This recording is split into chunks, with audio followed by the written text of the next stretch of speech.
और 19 बड़ी ऊंची आवाज में पढ़िएगा। अब बीती हुई घटनाओं का स्मरण मत करो, न प्राचीन काल की बातों पर मन लगाओ। देखो मैं एक नई बात करता हूँ, देखो मैं एक नई बात करता हूँ, वह अभी प्रकट होगी। वो अभी क्या होगी? प्रकट होगी। सब लोग बोले आमेन। यहाँ पे लिखा अब बीती हुई घटनाओं का स्मरण मत करो। सारे लोग बोले स्मरण मत करो। भाइयों बोलो स्मरण मत करो। 2020 साल में जो विपत्ति आई उसको स्मरण मत करो। बोलो प्रभु यीशु मसीह की बीती हुई घटनाओं को स्मरण मत करो। यहाँ पे परमेश्वर का वचन कहता है हालेलुया। बोलो प्रभु यीशु मसीह की। कई बार हम लोग, ध्यान से सुनिएगा, कई बार हम लोग हमारे जीवन में बीते हुए सालों में, बीते हुए दिनों में बीती हुई घटनाओं को भुला नहीं पाते। उन्हें इतना सोचते हैं कि उन्हें सालों तक भुला नहीं पाते। उदाहरण के लिए मैं आपको कहना चाहूंगा, व्यापार में घाटा। बड़ी उम्मीद के साथ आपने व्यापार शुरू किया, लेकिन जैसा आपने सोचा था वैसा नहीं हुआ। व्यापार में घाटा, लाखों का नुकसान हो गया। उसके साथ ही जिनके साथ आपने भलाई किया था, जिनको सपोर्ट की थी, जिनको मदद किया था, उनको सहायता की थी, वही लोग बाद में जाके आपके दुश्मन बन जाते हैं, आपके खिलाफ में झंडा खड़ा करते हैं। वो हमारे दर्द की बात है। और उसके साथ ही अपने ही मित्रों के द्वारा धोखा, फरेब, जालसाजी। उसके साथ ही किसी लड़की के साथ शादी के बारे में बातचीत हुई, लेकिन लड़की ने धोखा दिया, दूसरे के साथ शादी कर ली। ये बहुत बड़ा झटका लगता है। और हमारे जीवन के अंदर आए हुए पराजय, हानि, जो भी चीजें हैं, जब उन चीजों को बार बार रिपीट करते हैं, सोचते हैं, तो हमारे मन के अंदर ही अंदर हम दुखित रहते हैं, निराश होते हैं और सिर नीचे करके रोने लग जाते हैं। हमारे प्रियजन जिनको हम अत्यधिक प्यार करते हैं, वो दुर्घटना में अगर मर गए या हमें छोड़कर चले गए, तो उनको याद करके भी हम बार बार क्या करते हैं? रोते हैं। अंदर ही अंदर हम रोते हैं। मेरे प्रिय मित्रों, मैं आपको कहना चाहता हूं, पर परमेश्वर का वचन इस 2021 में साल के अंदर आप सबों से और मुझसे कहता है कि हमें जो है पहले सालों की बीती हुई घटनाओं को सोचना छोड़ना चाहिए। Hallelujah, hallelujah. प्रभु यीशु मसीह की जय। वचन आज हम सबों से कहता है कि पिछले सालों में बीती हुई घटनाओं को सोचना क्या करो? छोड़ दो। जोर से बोलो, छोड़ दो। पिछले सालों में जो घटी हुई घटना जो तुम्हें दर्द देती है, तुम्हें छोड़ देते हैं, उनको सोचने पर तुम रोते हो, उन घटनाओं को सोचना क्या करो? जोर से बोलो, छोड़ दो। बोलो प्रभु यीशु मसीह की जय। क्योंकि उन हार, उन पराजय, उन खोई हुई चीजों के बारे में हम याद करेंगे तो हमारे घाव फिर से क्या होंगे? ताजा हो जाएंगे, हमारे आंसू आने लग जाएंगे, हमारा बल कम हो जाएगा, हमारा भरोसा कम हो जाएगा। मेरे प्रियो, इसीलिए यदि हम नई आशीषों को प्राप्त करना चाहते हैं, यदि हम नए ब्लेसिंग्स को, आशीषों को प्राप्त करना चाहते हैं, तो पहली बात है पिछले सालों में बीती हुई घटनाओं को सोचना क्या करें? छोड़ दें। यही बात यहाँ पर यशायाह के द्वारा कहता है। यशायाह 43:18 में यही लिखा है, अब बीती हुई घटनाओं का स्मरण मत करो। उन बातों को छोड़ दो, उनको मत सोचो जो पराजय हुई हैं, जो हार हुई हैं, जो तुम्हारे हाथ से घुमाया गया है। उन चीजों को सोचकर मत रो, उनके लिए विलाप मत करो, क्योंकि देखो मैं नया काम करूंगा। हालेलुया। परमेश्वर की स्थिति में आपको कहना चाहता हूं, यहाँ पे लिखा है स्मरण मत करो। मैं प्रश्न पूछना चाहूंगा आप लोगों से, क्यों? क्योंकि यदि हम बैठकर पुरानी हार, पुरानी पराजय, पुरानी जो है ध्वस्त हुई चीजों के बारे में, पुराने जो है चोट और घाव के बारे में अरे बैठकर सोचते रहेंगे तो अंदर ही अंदर रोते रहेंगे, पीड़ित होंगे और हम नया साल में कोई नया काम कर नहीं पाएंगे। ये उदासीन लोग कभी भी सफलता प्राप्त नहीं करते। आप इतिहास को निकाल कर देखिए, जो सफल व्यक्ति हुए ना, उन्होंने कभी हार नहीं माना है। हालेलुया। मैं ऐसे लोगों का इतिहास पढ़ना पसंद करता हूं जिन्होंने विजय को हासिल किया, और जब उनकी विजय के बारे में हम पढ़ते हैं, इतिहास देखते हैं, तो उनके जीवनों में विजय यूं ही नहीं आई थी। उन्होंने भी बहुत सारा घुमाया था, बहुत सारे संकल्प किए थे, बहुत सारे संघर्षों का सामना किया था, उसके बाद वो चोटियों में पहुंचे थे। हालेलुया। बोलो प्रभु यीशु मसीह की।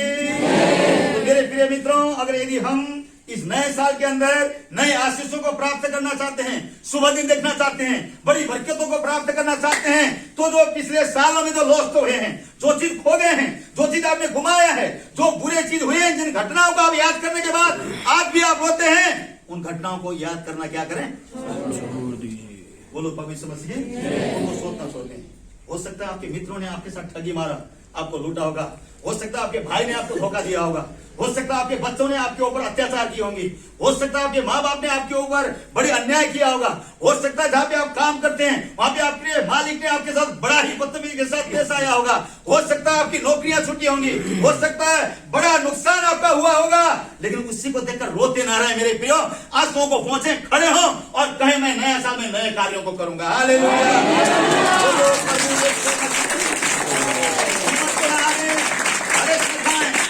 और उम्मीद को ना घुमाए मेरे प्रियो, यही परमेश्वर का वचन हमें शिक्षा देता है। बोलो प्रभु यीशु मसीह की परमेश्वर की महिमा हो। यदि हम पुरानी बीती हुई घटनाओं को, है ना, जो 2 साल पहले 3 साल पहले नुकसान हुआ, है ना, जो मुश्किलें हुई हैं, जो समस्याएं हैं, उनको सोचते रहेंगे तो मैं ईमानदारी से कहता हूं ऐसे लोग कभी भी नया काम के लिए कदम आगे नहीं बढ़ेंगे। और इस साल के अंदर बहुत सारी बड़े बड़े काम होने वाले मैं विश्वास करता हूं, क्योंकि हमें डरपोक होकर बैठना नहीं है, हमें खड़े होना है। जहां पे पराजय हुआ है, जहां पे हार हुआ है, उस हार के ऊपर हमें विजय को हासिल करना है। हालेलुया। अगर यदि आप कुछ काम कर रहे थे, करते करते वो काम नुकसान हो गया, वहां पे डैमेज हो गया, तो वहां पे बैठ के रोते ना रहें, उसको दोबारा से खड़ा करें। हालेलुया। बोलो प्रभु यीशु मसीह की। तो मेरे प्रिय मित्रों, मैं आपको कहना चाहता हूं, इसीलिए यदि आप नए सालों में नए बरकतों को देखना चाहते हैं, नए आशीषों को देखना चाहते हैं, नए जो कामों को करना चाहते हैं, तो जो बीते हुए सालों में जो लॉस्ट हो गए हैं, जो खो गए हैं, जो नुकसान आ गए हैं, जो बर्बादी आपके जीवन के अंदर आई है, जो घाटा आपको लगा है, उसके बारे में बार बार रिमाइंड ना करें, बार बार ना सोचे, नहीं तो आपको नींद नहीं आएगी, आपको भूखने लगेगा, आपकी जो स्वास्थ्य खराब हो जाएगी। इसलिए उन बातों को, बीती हुई बातों को सोचना छोड़ दें, लेकिन नए बातों की ओर ध्यान रखें। हालेलुया। बोलो प्रभु यीशु मसीह की।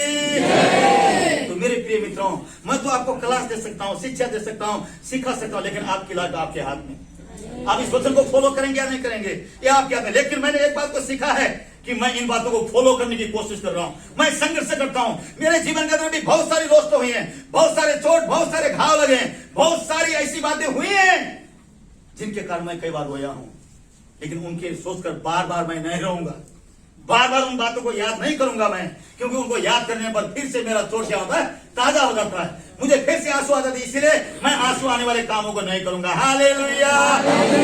बोलो प्रभु यीशु मसीह की। उदाहरण के लिए देखें, उदाहरण के लिए यहोशू 1 अध्याय है, उसका 1 से लेकर 6 तक हम यहोशू के जीवन के बारे में गहराई से बाइबल को पढ़ें तो यहोशू एक सफल और एक विजयी व्यक्ति था। बोलो प्रभु यीशु मसीह। जोशुआ, जिसको अंग्रेजी में जोशुआ बोला गया है, जोशुआ एक सफल व्यक्ति था, एक विजयी व्यक्ति था, जिसने इजरायलियों को कनान देश में पहुंचा दिया। जो काम मूसा ने नहीं किया, वो काम किसने किया? यहोशू ने किया। लेकिन उसने ऐसे नहीं किया। आप जानते हैं, यहोशू की शुरुआत बहुत ही डरपोकपन, बहुत ही निर्भरता, बड़ी निराशा के साथ शुरू हुई थी। हालेलुया।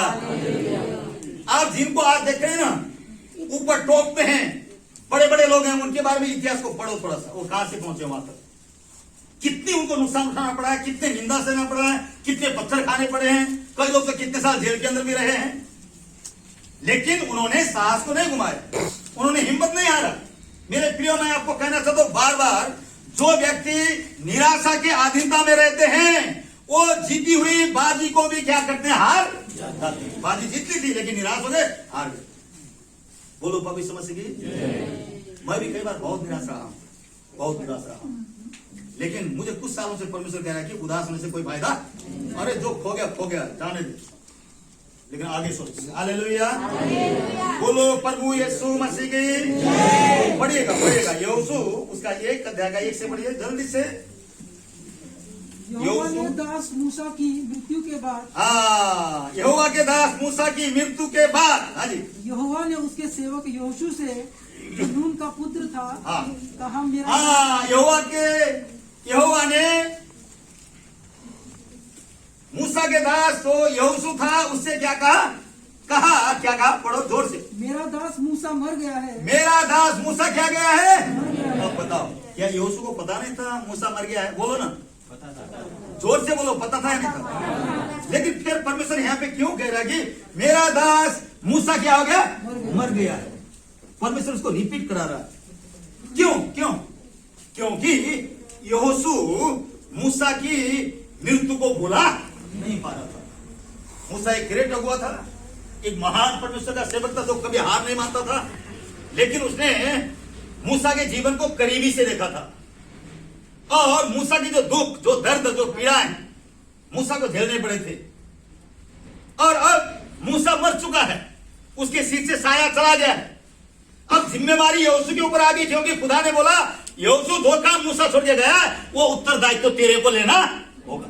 हालेलुया। अब ये यहोशू जो सेवा का की उत्तरदायित्व, जो भार है, उसको अपने ऊपर लेने से क्या कर रहा है? डर रहा है, घबराहट है। ठीक है, बच्चे जब तक बाप जिंदा है तब तक कहते हैं अरे हम कर लेंगे ना, हम तो सब कुछ कर सकते हैं। लेकिन जब बाप मर जाता तब पता चलता कि बाप ने कितना मेहनत किया था। बोलो प्रभु यीशु मसीह की। शायद यहोशू ने बोला होगा ठीक है सर, हम तो करेंगे। लेकिन जब मूसा मर गया तब पता चला कि जो मूसा काम करता था वो करना इतना आसान नहीं। मेरे प्रियो, दूसरों की निंदा न करें। जो व्यक्ति कुछ काम कर रहा है, लोग निंदा करते, अपमान करते, मैं होता तो बढ़िया करता, मैं होता तो ये करता। मेरे प्रियो, आप करके दिखाएं। हालेलुया। इतनी इजी नहीं है जैसे हम सोचते हैं। बोलो प्रभु यीशु मसीह की। तो यहाँ पे परमेश्वर उसको क्या याद दिला रहे हैं?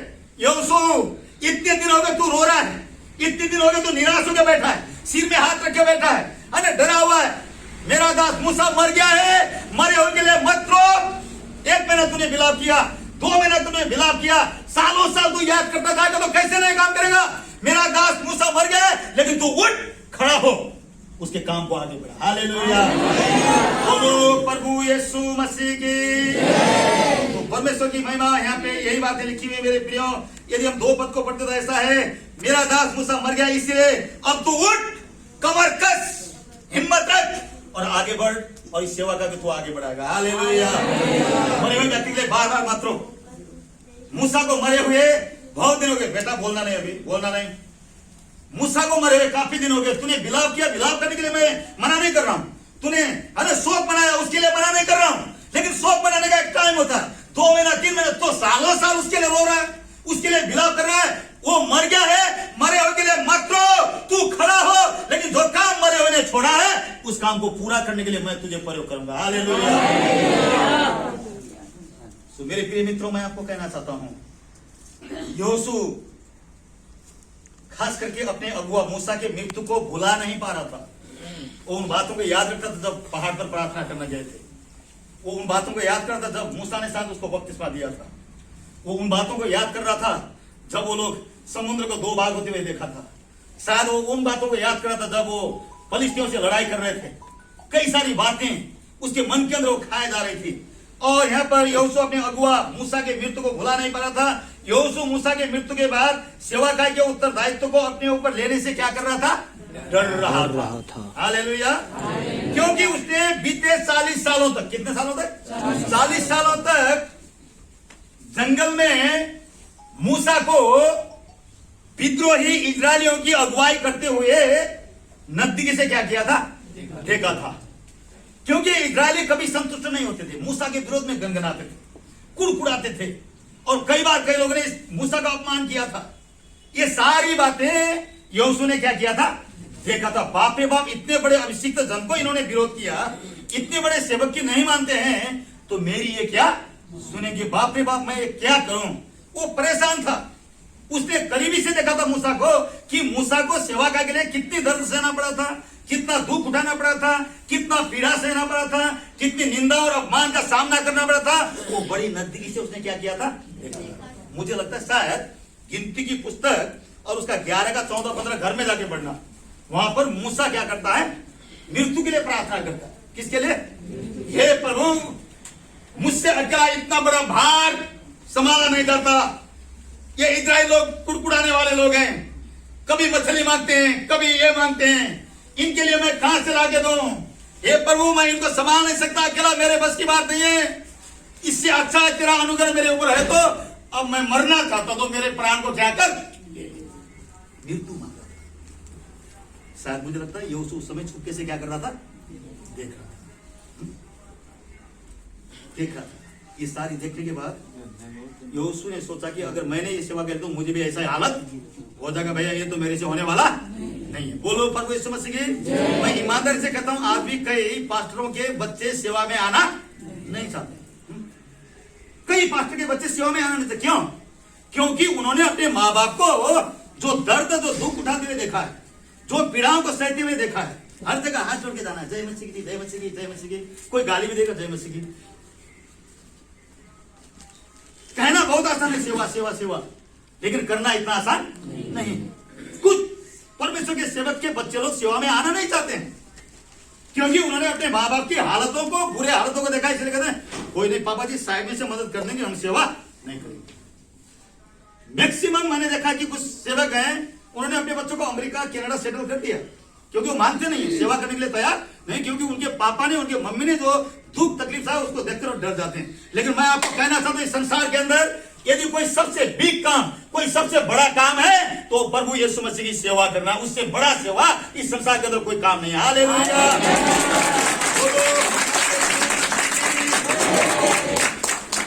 इस संसार के अंदर एक सेवक का होदा प्रधानमंत्री से भी बड़ा है, राष्ट्रपति से भी बड़ा है। मेरे प्रियो, भले एक सेवक गरीब हो सकता है, एक सेवक कमजोर हो सकता है, आर्थिक स्थिति कमजोर हो सकती है, वो निंदाओं का सामना कर रहा होता है, वो दुखों का, तकलीफों का सामना कर रहा होता है, लेकिन मैं आपको कहना चाहता हूं, फिर भी वो राजाओं के राजा, प्रभुओं के प्रभु, उस परमेश्वर का संतान है जो मुर्दों में से जी उठाता है। हालेलुया। और मैं आपको कहना चाहता हूं, जो आंसू बहाते हुए होते हैं, वो आनंद के साथ क्या करेंगे, आंसू बहाते हुए। मैंने भी आंसू बहाते हुए शुरू किया था, अभी भी मैं संतुष्ट नहीं हूं। मैं चाहता हूं कि हजारों आत्माएं जीते जाए। ठीक है, ये सेवा का कोई पान की दुकान नहीं है, कोई मर्जी पान का दुकान खोल लिया, मजा लगा तो पान बेचा, नहीं तो बंद कर दिया, ऐसा नहीं है। ये तो अलौकिक सामर्थ्य, ये तो अलौकिक अभिषेक, ये तो अलौकिक बुलाहट है जो खुदा की ओर से मिलता है। हालेलुया। बोलो प्रभु यीशु मसीह की। तो यहां पर हम देखते हैं मेरे प्रिय मित्रों कि यहोशू डरा हुआ था, क्योंकि इसने मूसा की कंडीशन को देखा था, मूसा के दर्द को देखा था, मूसा के चोट को देखा था, इसलिए घबरा गया था। अब परमेश्वर कहता, उठ, तू ये काम करेगा। बताओ, लाखों इजरायली लोग थे, कम से कम भी 6 लाख तो पुरुष ही थे, उनकी पत्नियां एक एक लगा लो 12 लाख हो गए, 2-2 बच्चे लगा लो 30-35 लाख थे। उन 30-35 लाखों में से परमेश्वर ने किसको चुना, योशुआ को चुना। और किस जाति को, डरपोक को। वहां पे मंडली में उससे साहसी लोग थे, उससे हिम्मती लोग थे, मैं करूंगा मैं करूंगा, ऐसे लोग थे। लेकिन जो करना नहीं चाहता है, उसी को परमेश्वर क्या कर रहा है, चुन रहा है, डरा हुआ है। बोलो प्रभु यीशु मसीह की। इसीलिए बुलाहट, सेवा का प्रभु के पीछे चलना, ये हमारी मर्जी से नहीं, खुदा की मर्जी से होती है। हालेलुया। बोलो प्रभु यीशु मसीह की। तो हम देखते हैं उसके बाद परमेश्वर उससे कहता है कि यहोशू तुझे डरने की आवश्यकता नहीं है। ठीक है, इसीलिए परमेश्वर उसको बार बार क्या कर रहा है, इंकरेज कर रहा है, बार बार उसको उत्साह कर रहा है। मत डर, जैसे मैं मूसा के साथ था वैसे तेरे साथ भी रहूंगा। मत डर, साहस कर, अरे कमर बांध, उठ, खड़ा हो। बार बार ये बात हम 1 अध्याय के अंदर कई बार पढ़ते हैं। हालेलुया। हालेलुया। बोलो प्रभु यीशु मसीह की। और 1 अध्याय का 6 और 7 जल्दी से। इसलिए हियाव बांध कर दृढ़ हो जा। इसीलिए हियाव बांध, बोले हियाव बांध, हियाव बांध। डरने वालों से कहो मत डरो, हिम्मत बांधो, क्योंकि खुदा तुम्हारे साथ है। हालेलुया। हिम्मत बांध, यहोशू हिम्मत बांध, आगे बढ़ो, आगे।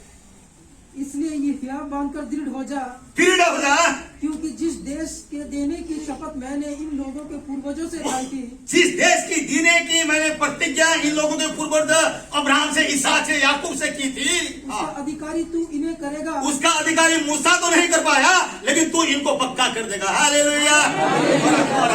इतना हो कि तू हियाव बांध कर और बहुत दृढ़, इतना हो कि तू हिम्मत बांध, साहस रख, हिम्मत बांध और दृढ़ बन जाओ। और आगे जो व्यवस्था मेरे दास मूसा ने तुझे दी है हाँ उन सब के अनुसार करने में चौकसी करना, हाँ और उससे न तो दाहिने मुड़ना और न बाएं। हाँ। तब जहाँ जहाँ तू जाएगा वहाँ वहाँ तेरा काम सफल होगा। सभी लोग बोले आमीन। आमीन। तो बोलो बेटा 9।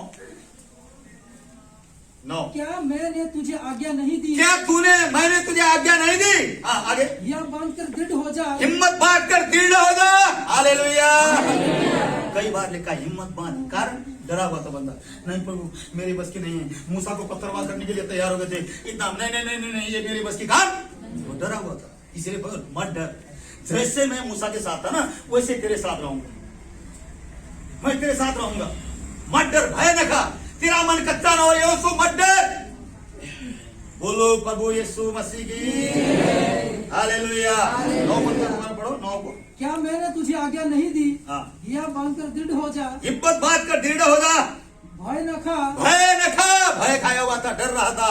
भय न खा। आगे और तेरा मन कच्चा न हो। और तेरा मन कच्चा न हो, क्योंकि जहाँ जहाँ तू जाएगा, जहाँ जहाँ तू क्या करेगा जाएगा, अभी वहाँ तेरा परमेश्वर यहोवा तेरे संग रहेगा। वहाँ वहाँ तेरा परमेश्वर, मैं तेरे संग क्या करूंगा। बोलो प्रभु यीशु मसीह की। हमें भी इंकरेज की आवश्यकता पड़ती है, उत्साह की आवश्यकता। जब हम निराशा में बैठे हैं, कोई आकर पीठ में हाथ रखे बोले मत डरिए ना, हम आपके साथ हैं, साहस मिलता नहीं मिलता। अस्पताल में 3 हफ्ते से पड़े हैं, है ना। डॉक्टर बोलता कि यार तेरा तो हालत खराब है, शायद बड़ा ऑपरेशन करना पड़ेगा। अंदर डर भय समाया हुआ है, कोई मिलने के लिए आता नहीं है। ऐसे में कोई व्यक्ति आप बोले कोई बात नहीं, हम आपके साथ खड़े हैं ना, चिंता मत करो, ऐसे बोलने से भी एक व्यक्ति को हिम्मत। यहोशू निराशा में था, कोई उसको पूछने वाला नहीं था, जबकि इतने सारे 35-36 लाख लोग थे, लेकिन कोई पूछने वाला नहीं था। अकेले भी निराशा में पड़ा था, लेकिन परमेश्वर ने कहा उठ खड़ा हो, कोई तेरे साथ रहे या ना रहे, लेकिन मैं तेरे साथ रहूंगा। हालेलुया। बोलो प्रभु यीशु मसीह की। मेरे प्रिय मित्र और विश्वासी भाई और बहनों, आप मजाक ना समझे, मैं यहाँ कोई कथा कहानी नहीं सुना रहा, और रियल बातें कह रहा हूँ। शायद दुख की घड़ी में, मुसीबत की घड़ी में आपके भाई आपको छोड़ दे, आपकी बहन आपको छोड़ दे, आपके मित्र आपको छोड़ दे, जिन्होंने आपके साथ बाचा बाचा तो बाचा तोड़ दे, लेकिन परमेश्वर ऐसा नहीं है। यीशु मसीह आपके जीवन के लास्ट सांस तक आपके साथ वफादार रहेगा, वो आपके साथ चलेगा। हालेलुया। और आगे जाकर हम देखते हैं यहोशू को इतना समस्या पड़ा नहीं, जितना विपत्ति मूसा ने उठा था उतना उठाना नहीं पड़ा। बार बार उसने विजय को हासिल किया, और अंतिम में कनान के अंदर इजरायलियों को जमीन बांटकर उसने दिया। बोलो प्रभु यीशु मसीह की। सो इसलिए मेरे प्रियो भय न खाएं। पिछले साल आपने कुछ काम किया और नुकसान हो गया, आप डर गए, हो सकता है आपका कहीं पैसा फंस गया, कहीं आपने लगाया वहां पे हार और पराजय है। रोज आपके साथ है, परमेश्वर ने आपको धोखा कभी भी दिया नहीं। आपके पति ने आपको धोखा दिया होगा, आपके बच्चों ने आपको धोखा दिया, लेकिन परमेश्वर ने कभी धोखा दिया नहीं। परमेश्वर हमारे साथ है। यीशु मसीह की। तो मेरे प्रियो बहुत सारी बातें हमारे जीवन के अंदर होती हैं, बहुत सारे लोस्ट होते हैं, बहुत सारे कमियां हमारे जीवन के अंदर आएंगी, लेकिन मैं आपको एक बात कहना चाहूंगा कि हमें अय्यूब के समान इस प्रकार से कहना चाहिए, मेरा शरीर कीड़ा पड़ा हुआ है, मेरे शरीर से पीक निकल रहे हैं, मैं ऐसे हालतों में हूं, उसके बावजूद भी मैं ठीक होकर मेरे परमेश्वर को फिर से दर्शन करूंगा, मैं अपनी आंखों से देखूंगा। हालेलुया। ऐसा विश्वास हमारे अंदर होना चाहिए। बोलो पवित्र मसीह की। विश्वास किससे आता है? सुनने से आता है। सुनना किसका वचन होता है? मसीह का। इनको सुनकर आप इनको फॉलो करें, निराश न हो, हिम्मत न हारें, परमेश्वर हमारे साथ है। हालेलुया। बोलो प्रभु यीशु मसीह की। तो मेरे प्रियो, इस नए साल में नई उम्मीद, नई आशा के साथ आगे बढ़े। हरेश न खाएं पिछले सालों की, अरे गिनती को मत गिने, यहाँ पे इतना नुकसान हुआ, वहां पे इतना नुकसान हुआ, लॉकडाउन से नौकरी चली गई, छोकरी चली गई, ये चला गया, फलना चला गया, ढिंगना चला गया, होकर नीचे बैठ के रोए मत, खड़े हो जाइए। जो मर गया उसको नीचे दफन कर दे और उसके बाद आगे बढ़े। हालेलुया। बोलो प्रभु यीशु मसीह की। जो मर गया बीती हुई बातों को दफन करें और उसके बाद उसके ऊपर पांव रख के क्या करें, ले तुझे मैं पांव से कुचलता हूं, आगे जाकर दूसरा काम करूंगा। हालेलुया। बोलो प्रभु यीशु मसीह की। ऐसे लोग विजय को हासिल करेंगे। ऐसे लोग विजय को हासिल करेंगे जो कभी हरेश नहीं खाते। ठीक है, इस संसार के अंदर किसी की पत्नी पहले जाती है, किसी के पति पहले जाते हैं, किसी के बच्चे चले जाते हैं, ये कोई बड़ी बात नहीं। ये कोई बड़ी बात नहीं है। हम कई बार बहुत ज्यादा रोने लग जाते हैं, बहुत ज्यादा उन दर्दों को याद कर करके बीमार बन जाते हैं, मेंटली हो जाते हैं। मैं आप लोगों से कहता हूँ भाइयों बहनों, आपको चोट है, दर्द है, मैं मानता हूँ उस बात, लेकिन रोने का भी एक टाइम होता है। ठीक है, 2 महीने रहो, 3 महीने रहो, लेकिन जिंदगी भर रोना ये आपके लिए हानिकारक होगा। बोलो परमेश्वर मसीह की। और परमेश्वर कहता है कि परमेश्वर उस हानि को क्या करेगा, भर देगा, वापस ले आएगा, उन आशीषों को देगा। बोलो प्रभु यीशु मसीह की। अब 43-19 में क्या लिखा है? 19 में लिखा है, देखो मैं नई बात करता हूं। क्या बात करता हूं? पुरानी बातों को स्मरण मत करो, मैं क्या करता हूं? नई बात करता हूं। बोलो प्रभु यीशु मसीह की। यदि आप लोग इस साल अपने बिजनेस में, व्यापार में, कारोबार में, नौकरी में, पढ़ाई में, चाहे आप किसी भी फील्ड में संघर्ष कर रहे हैं, किसी भी फील्ड में आप संघर्ष कर रहे हैं, मेहनत कर रहे हैं, उसमें सफलता प्राप्त करना चाहते हैं, उसमें विजय हासिल करना चाहते हैं, तो बीते सालों की दुख, दर्द, हार, पराजय, पीड़ाओं को भूलकर नई उम्मीद, नई आशा को उठाकर आपको आगे की ओर दौड़ना होगा। हालेलुया। बोलो प्रभु यीशु मसीह की। ऐसा ही यहोशू ने किया, ऐसा ही यहोशू ने किया, इसलिए सफल हो गया। इसलिए परमेश्वर जानता था यहोशू के अंदर साहस है, लेकिन डर के कारण उसका साहस नीचे दबा हुआ था। हालेलुया। अब मैं प्रेरित पौलुस के बारे में बोलूंगा। किसके बारे में? प्रेरित पौलुस। फिलिप्पी 3 अध्याय, जल्दी से फिलिप्पियों 3 अध्याय, उसका 13 से पढ़िए। फिलिप्पियों 3 अध्याय। भावना ये नहीं हाँ, कि मैं पकड़ चुका हूँ, मैं पकड़ चुका हूँ, परंतु केवल ये हाँ, एक काम करता हूँ कि जो बातें पीछे रह गई हैं, जो बातें कहाँ पे रह गई हैं? सभी लोग बोलो पीछे रह गई हैं। कहाँ रह गई? 2020 में रह गई, 19 में रह गई, हो सकता है 10 साल पहले रह गई, पीछे रह गई हैं। आगे बढ़ो, आगे बढ़ो। भूल कर उनको बोलो, भूलकर जो बातें पीछे रह गई, जो घटनाएं घटी हैं, उनको क्या करके? भूलकर, अपने दिमाग को साफ करके उनको भूलकर आगे बढ़ो। आगे की बातों की ओर बढ़ता हुआ, आगे की बातों की ओर बढ़ता हुआ, निशाने की ओर दौड़ा चला जाता, टारगेट है, निशाने की ओर दौड़ता हुआ चला जाता हूँ, ताकि वो इनाम पाऊं, ताकि मैं वो इनाम पाऊं जिसके लिए परमेश्वर ने मुझे मसीह यीशु में ऊपर बुलाया है। जिसके लिए परमेश्वर ने मुझे मसीह यीशु में क्या किया है? ऊपर उठाया, मुझे पद और प्रतिष्ठा दी। बोलो प्रभु यीशु मसीह की। तो पौलुस यहाँ पर क्या कर रहा था? मैं आपसे पूछूंगा, पौलुस क्या कर रहा था यहाँ पर? पुरानी बातों को भुलाकर क्या कर रहा था? आगे बढ़ रहा था। क्या कहता? मैं जो बातें पीछे रह गई हैं, कितने सालों में मेरे जीवन में जो दुख, दर्द, जो कठिनाई, जो आंसू, जो पीड़ा थे, उनको भूलकर मैं नए बातों की ओर आगे क्या करता हूं? बढ़ता हूं, ताकि मैं मेरे मकसद को और मेरे टारगेट को मैं क्या करूं? पूरा कर सकूं। हालेलुया। बोलो प्रभु यीशु मसीह की। हम यहाँ पर देखते हैं वो अपने पुराने दुख, दर्द और हार और पराजय को भुलाकर आगे बढ़ रहा था।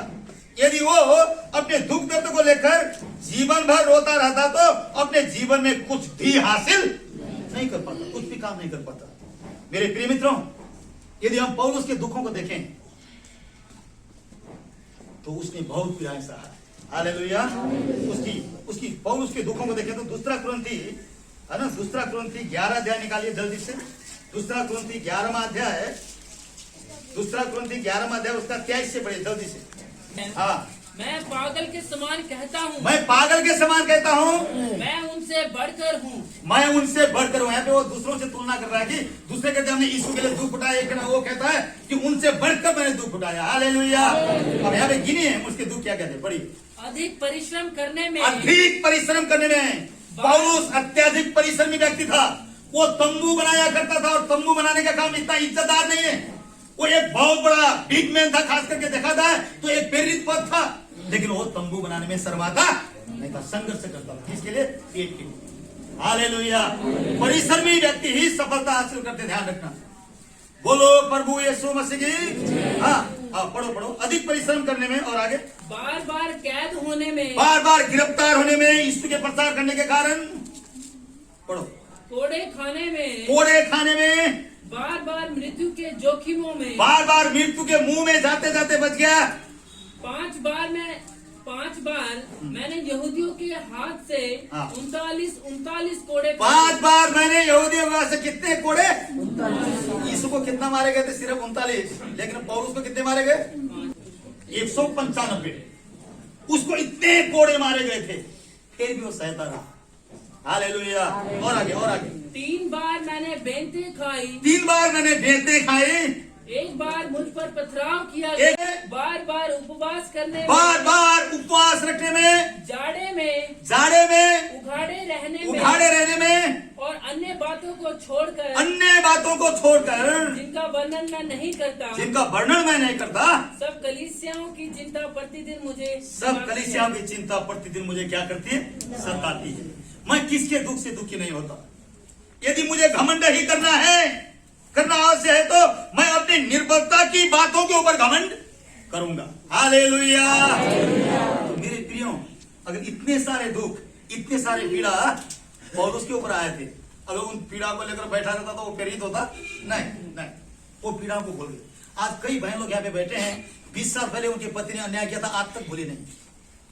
कुछ भाई लोग यहाँ पे बैठे हैं जिनका उनके भाइयों ने उनको शायद संपत्ति में ठगा था, लेकिन अभी भी माफ करने के लिए तैयार नहीं। मेरे प्रियो, भूल जाओ। हालेलुया।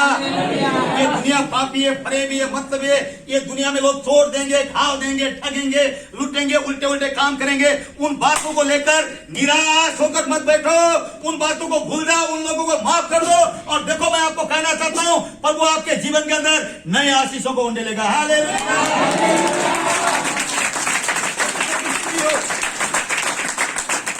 यदि हम हकीकत में आशीष, नए आशीषों को पाना चाहते हैं, हमारे मन के अंदर की कड़वाहट, क्षमा न करने की आदत, यदि हकीकत में आप लोग नए सालों में नए आशीषों को अपने जीवनों में प्राप्त करना चाहते हैं, सफलता को प्राप्त करना चाहते हैं, नए आशीषों को प्राप्त करना चाहते हैं, तो मैं आपको कहना चाहूंगा, वह चाहे आर्थिक हो, चाहे मानसिक हो, चाहे आत्मिक हो। सिर्फ आपको धन में आगे नहीं बढ़ना, आपको मानसिक शांति भी चाहिए। धन आपको शांति नहीं देती, मानसिक शांति सबसे बड़ी है। आपको आर्थिक भी चाहिए, आपको मानसिक चाहिए, साथ में आत्मिक और ज्यादा चाहिए। हालेलुया। आत्मिक प्रार्थना की लाइफ, इन तीनों चीजों में यदि आप उन्नति करना चाहते हैं, आप विजय प्राप्त करना चाहते हैं, तो मैं कुछ मंत्र दूंगा, उसको लिख सकते हैं। हालेलुया। तो पहली बात है, तो उन लोगों को क्षमा कर दें जिन्होंने आपको रुलाया है, जिन्होंने आपको शराब दी है, आपके ऊपर अत्याचार किया है, उनको माफ कर दीजिए। मैं कहता हूं परमेश्वर आपको आशीष देगा। हालेलुया। ये पहला मंत्र है। दूसरा, जो भी पिछले दिनों में आपने घुमाया है, उन्हें बार बार याद ना करें, उनको भुला दे। जब याद आने लगता, बोले यीशु के नाम से मैं उसको रद्द करता हूं। हालेलुया। उनको भूल जाए। और तीसरी बात, परमेश्वर की उपस्थिति में ज्यादा से ज्यादा समय बिताएं, ज्यादा से ज्यादा समय प्रार्थना में, आराधना में, वचन मनन में बिताएं, जिससे आपका परमेश्वर के साथ और ज्यादा गहरा रिश्ता बनेगा। बोलो प्रभु यीशु मसीह की। और लास्ट, चौथी बात, नए योजनाओं को बनाएं, नई नई बातों के विषय में पुस्तकों को पढ़ें, नया नया काम करने की कोशिश करें।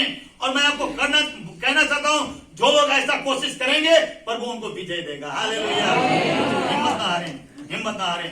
प्रभु आपको आशीष दे। इन बातों को जरूर मन के अंदर रखें, प्रभु आपको आशीष देगा। God bless all.